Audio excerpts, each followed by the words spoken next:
Welcome back, everyone. Welcome to Module 10. This module focuses on the broader view of curriculum planning and design before we look at specific lesson planning approaches in the next module.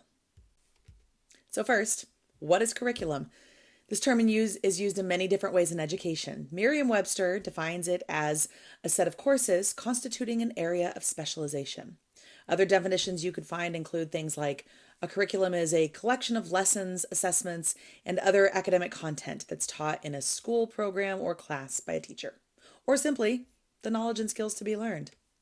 When we're planning and or designing a curriculum, what is important is what you decide guides you. As with most of our educational decisions, philosophical principles provide the soil at the roots, and then pedagogical principles grow out of those philosophies, and then a curriculum takes shape that results in specific courses and experiences. Much of what we have encountered in this course so far will help inform your reading in this module.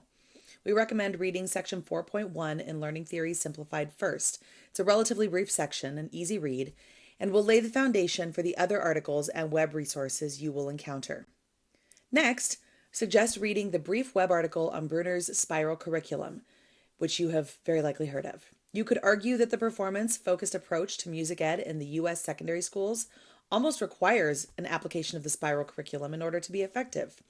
We don't teach a series of topics in our ensemble classes the way a math or history teacher might. Rather, we teach a series of repertoire that typically culminates in a series of performances. This repertoire is our textbook, and the basic elements of music exist throughout each piece.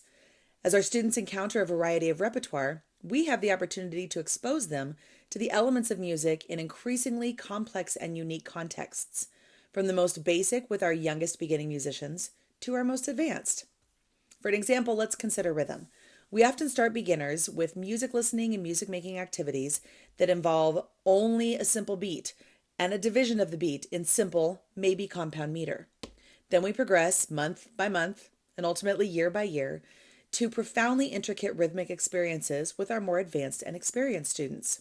And this happens across various elements: pitch, expression, texture, harmony, so forth and so on.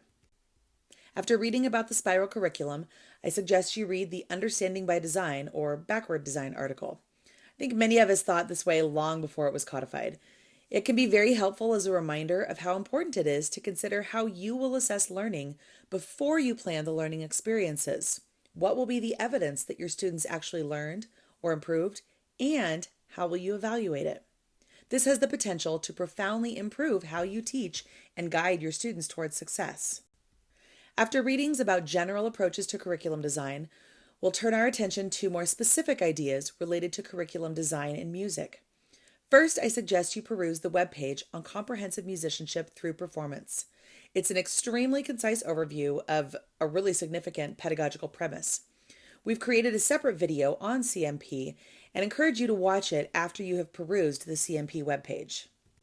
We also want to introduce you to another important and foundational approach to our curricular approach in music here at Ball State: universal design for learning. First, take a few minutes to orient yourself to the basic concepts by viewing the Universal Design for Learning webpage. Once you have a sense of those basic principles, read Dr. Harrigan's chapter on understanding music and universal design for learning. This approach offers a set of concrete suggestions that can be applied to any discipline or domain to ensure that all learners can access and participate in meaningful, challenging learning opportunities. Dr. Harrigan has combined the approach with his knowledge of special learners to provide some practical background and suggestions for helping all learners thrive in our music classrooms.